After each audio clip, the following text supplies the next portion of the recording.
திருவாரூர் மாவட்டத்திற்கு 2 நாள் சுற்றுப்பயணமாக தமிழக முதல்வர் மு.க.ஸ்டாலின் அரசு நலத்திட்ட உதவிகள் வழங்குதல் உள்ளிட்ட பல்வேறு அரசு நிகழ்ச்சிகளில் பங்கேற்பதற்காக வருகை தந்துள்ளார். இந்நிலையில் தமிழக முதல்வர் மு.க.ஸ்டாலின் மறைந்த திமுக தலைவர் கலைஞரின் தாயார் அஞ்சுகம் அம்மையார் நினைவிடத்திற்கு சென்று மரியாதை செய்தார். முன்னதாக கலைஞர் கோட்டத்தில் உள்ள அருங்காட்சியகத்தில் அமைக்கப்பட்டுள்ள கலைஞரின் திருவுருவப்படங்கள் மற்றும் புகைப்பட கண்காட்சி அமைக்கப்பட்டுள்ளதனையும் பார்வையிட்டார். பின்னர் தமிழக முதல்வர் காட்டூரிலிருந்து புறப்பட்டு பவித்ரமாணிக்கம் கடைவீதியிலிருந்து நடைப்பயணமாக சாலையின் இரு பக்கம் இருந்த பொதுமக்களுடன் கைகுலுக்கியும் அவர்கள் அளித்த மனுக்களை பெற்றுக் கொண்டார். துர்காலய சாலை, தெற்கு வீதி, பனகல் சாலை, பழைய பேருந்து நிலையம் வழியாக ரோடு ஷோ மூலம் பொதுமக்களை சந்தித்தார்.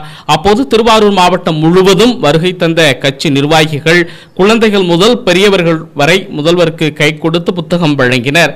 நகராட்சி பகுதியில் மறைந்த திமுக தலைவர் கலைஞர் படித்த வாசோ அரசு ஆண்கள் மேல்நிலைப்பள்ளி மாணவர்கள் முதல்வரை சந்தித்து பள்ளிக்கு புதிய கட்டிடங்கள் கட்டித்தர வேண்டும் என கோரிக்கை விடுத்தனர். உடனடியாக கல்வித்துறை அமைச்சரிடம் தெரிவித்து நடவடிக்கை எடுப்பதாக உறுதியளித்தார்.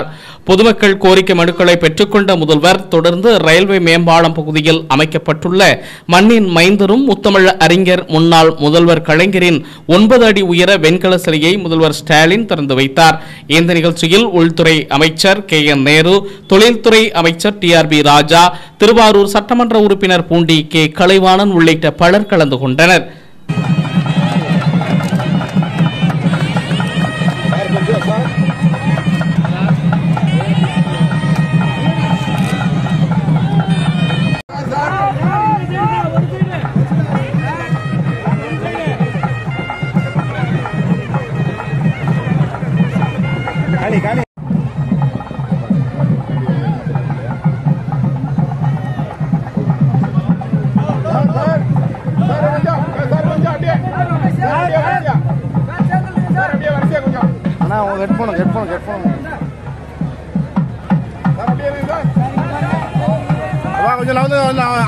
கொஞ்சம் வீடியோ போயிட்டு இருக்கேன்.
செய்திகளை உடனுக்குடன் தெரிந்து கொள்ள உங்கள் அரசு நியூஸ் சேனலை சப்ஸ்கிரைப் பண்ணுங்க.